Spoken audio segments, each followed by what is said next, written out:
ये कहानी मैं आपको माइकल के पॉइंट ऑफ व्यू से बताने जा रहा हूँ। ये मेरे कॉलेज टाइम की घटना है जो मेरे साथ घटी थी और ये मेरे जहन में ऐसे बैठ चुकी है, जब भी मैं इसको याद करता हूँ मेरा दिमाग काम करना बिल्कुल बंद कर देता है। मैं तब अपनी इंजीनियरिंग के थर्ड ईयर में था और मेरे साथ मेरा और एक दोस्त फ्रेडी भी मेरे साथ मेरा रूम शेयर करता था। आप ये कह सकते हो कि वो मेरा रूममेट था और हम लोग कॉलेज में काफ़ी ज़्यादा मज़ा करते थे। लेकिन एक दिन जब मैं अपने रूम के लिए जाता हूँ और रूम के पास जाके पहुँचता हूँ तो मैं देखता हूँ कि वहाँ पे एक लड़की मेरे रूम के बाहर ही बैठी हुई है। मैं उससे पूछता हूँ, क्या तुम्हें कोई मदद चाहिए? क्या मैं किसी को बुला दूँ, गार्ड को बुला दूँ? क्या तुम किसी को ढूंढ रही हो? तो वो मुझे कहती है कि मैं फ्रेडी को ढूंढ रही हूँ। ओह फ्रेडी, वो मेरे ही साथ रहता है। अगर आप चाहो तो अंदर जाके मेरे रूम में वेट कर सकती हो। फ्रेडी आते ही मैं आपको बुला देता हूँ।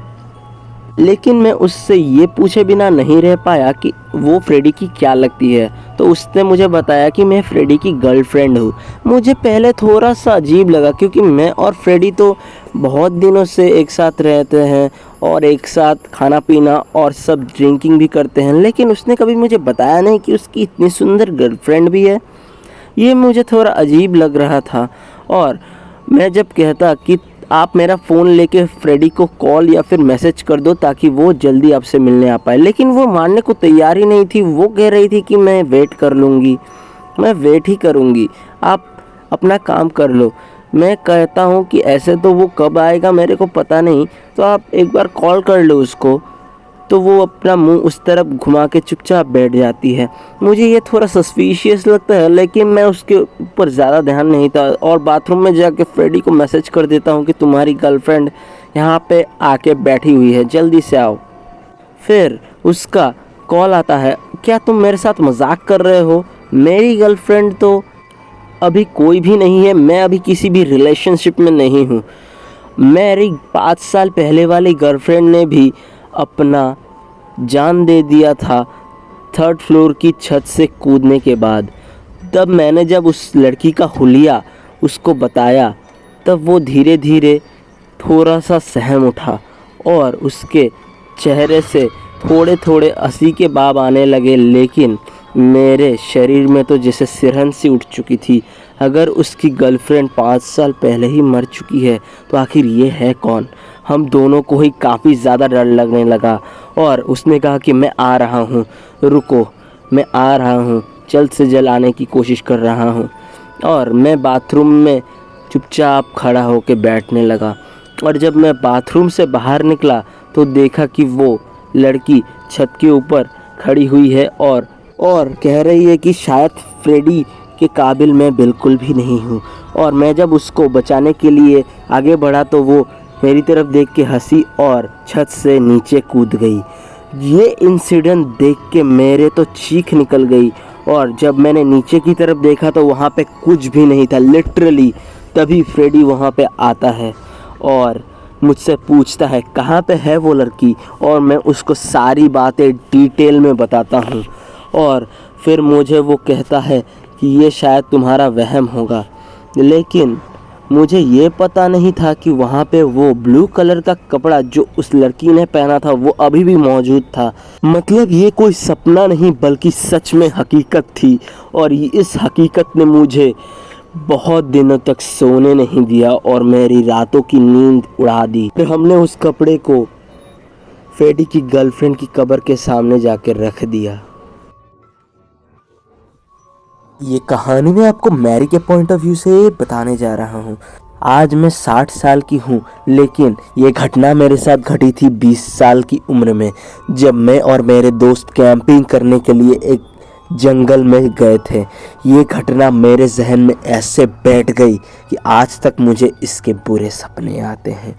हम लोग रात को कैंपिंग करने के लिए एक जंगल के अंदर जाके कैंप लगाते हैं और फिर बातें करने लगते हैं आग जलाने के बाद। तभी हमें कुछ अजीब सी साउंड सुनाई देने लगती है। ये किसी जानवर की नहीं लग रही थी और पहले तो हम इसे धीरे धीरे इग्नोर कर रहे थे, लेकिन इस आवाज़ को सुन के मेरी दोस्त जेनी बहुत ही ज़्यादा डर रही थी और मेरे बाकी के दोस्त भी बहुत ही ज़्यादा डरे हुए थे। हमारे हाथ पैर काँप रहे थे। लेकिन फिर मेरा दोस्त जैक कहता है कि ये शायद कोई जंगली कुत्ता हो सकता है। तभी हमें दिखता है कि एक 7 फीट लंबा मॉन्स्टर जंगल से बाहर आ रहा है और जब उसका फेस क्लियर होता है तब हमें पता चलता है कि उसके आँख, कान, नाक कुछ भी नहीं होता है, जिसको देख के हमारे सारे दोस्तों और मैं डर के मारे भागने लगते हैं और वो हमारे ऊपर टूट पड़ता है और फिर हमें बहुत ही ज़्यादा डर लगने लगता है। मैं और मेरे दोस्त जल्दी से भागने लगते हैं। मैं और मैरी पूरी तेज़ी से भागने लगते हैं और वो मॉन्स्टर बिल्कुल स्पाइडर की तरह हमारे पीछे पड़ा हुआ होता है, बहुत ही तेज़ी से हमारे पीछे आ रहा हुआ होता है। इसको देख के हम लोग बहुत ही ज़्यादा डर जाते हैं और जल्दी से जल्दी एक सेफ जगह खोजने लगते हैं और मैरी कहती है कि जल्दी इस जगह से निकलना चाहिए और मैं भी कहता हूँ कि जैक और क्लोवर को जल्दी से वहाँ से निकलना पड़ेगा। और फिर क्लोवर की हमें आवाज़ें सुनाई देती हैं। क्लोवर उस मॉन्स्टर की चपेट में आ चुका था और चिल्ला रहा था और वो मॉन्स्टर बेदर्दी से उसकी जान ले लेता है। धीरे धीरे करके उसकी सांसें बंद हो जाती हैं और वो मॉन्स्टर वहीं पे उसे ख़त्म कर देता है। हम लोग झाड़ियों में से वो दृश्य देख रहे हुए होते हैं और रो रहे हुए होते हैं। लेकिन तभी हमें पता चलता है कि वो उस मॉन्स्टर ने हमें फिर से देख लिया है और धीरे से हम लोग वहाँ से भागने लगते हैं और जल्दी से जल्दी एक घर की तलाश करते हैं और हमें एक छोटा सा झोपड़ी मिल भी जाता है। फिर हम लोग वहाँ पे उसके अंदर चले जाते हैं और जल्दी से जल्दी डोर को लॉक कर लेते हैं और डोर को लॉक करके कुछ अलमारी उसके पास रख देते हैं और एक लकड़ी को उस पर लगा देते हैं ताकि वो मॉन्स्टर उसे ना खोल पाए। लेकिन हमें नहीं लगा था कि वो मॉन्स्टर वहाँ से जाएगा। फिर कुछ देर बाद वो दरवाज़ा तोड़ देता है और अंदर आ जाता है। वो मेरी दोस्त जेनी के ऊपर अपना हाथ लगाने ही वाला होता है कि मैं तभी वहाँ पे पड़ी हुई एक लकड़ी से उसके हाथ में ज़ोर से मार देती हूँ और फिर वो मेरी तरफ मुड़ता है और मेरे ऊपर अपना हाथ मारने ही जाता है कि मैं बेहोश हो जाती हूँ। और उसके बाद क्या हुआ मुझे कुछ भी अंदाज़ा नहीं है। मैं जब आंखें खोलती हूँ तो मैं जंगल के बीचों बीच खून से लथपथ पड़ी हुई मिलती हूँ और मैं जल्दी से जल्दी अपनी घर की तरफ जाने लगती हूँ। अगले रात की सारी घटना मेरे जहन में थी। मैंने अपने मॉम डैड को सारी सच्चाई बता दी और फिर उस घटना को भूलने की कोशिश करती हूँ। लेकिन आज भी सोते समय मुझे वो घटना बार बार याद आने लगती है और मैं सो नहीं पाती। कहानी में आपको चेल्सी के पॉइंट ऑफ व्यू से बताने जा रहा हूँ।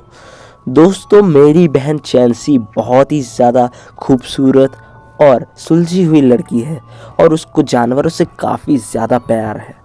इसीलिए जब भी वो खाना खाती तो अगर कोई भी पंछी या फिर कोई भी कौवा उसके खिड़की के सामने आता तो वो उसको भी जाके कुछ ना कुछ खाने के लिए तो दिया ही करती थी।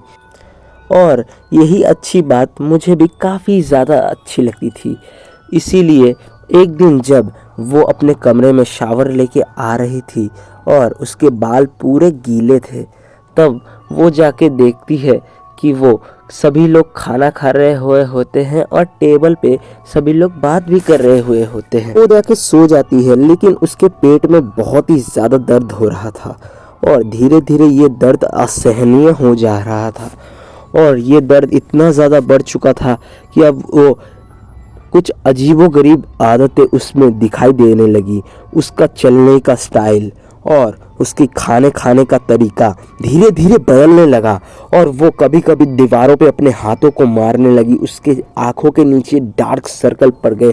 डॉक्टर को दिखाने के बाद पता चला उसको कोई भी मेंटल या हेल्थ इशू तो था ही नहीं, लेकिन उसको कुछ ऐसा था जो हम सब नहीं जानते, और वो कुछ ऐसी हरकतें करती जिसकी वजह से पूरे घर के लोग आके उसको पकड़ते तब भी वो शांत नहीं होती। फिर हमें एक तांत्रिक बाबा को बुलाना पड़ा।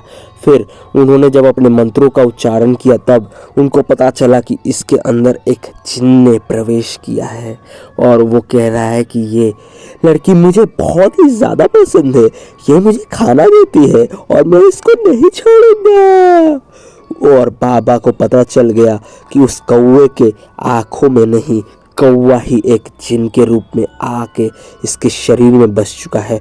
और वो बाबा से कहता है कि तुम मुझे नहीं निकाल सकते, मैं जाऊंगा तो इस लड़की को लेके ही जाऊंगा। फिर बाबा ने अपने मंत्रों से और क्रॉस से उसको, जिन को उसके शरीर से तो बाहर निकाल दिया और उसको ताबीज़ दिया और बोला कि इसको अपनी शरीर से कभी दूर मत करना। आज मेरी बहन की शादी तो हो चुकी है, लेकिन उसका जब भी बच्चा होने का समय आता है तब वो बच्चा रिसीव नहीं कर पाती। उसका बच्चा मर जाता है, या फिर कोख में ही उसका देहांत हो जाता है, या फिर जन्म लेते ही उसकी मौत हो जाती है। ये सब उस जिन की ही करामात है जो आज भी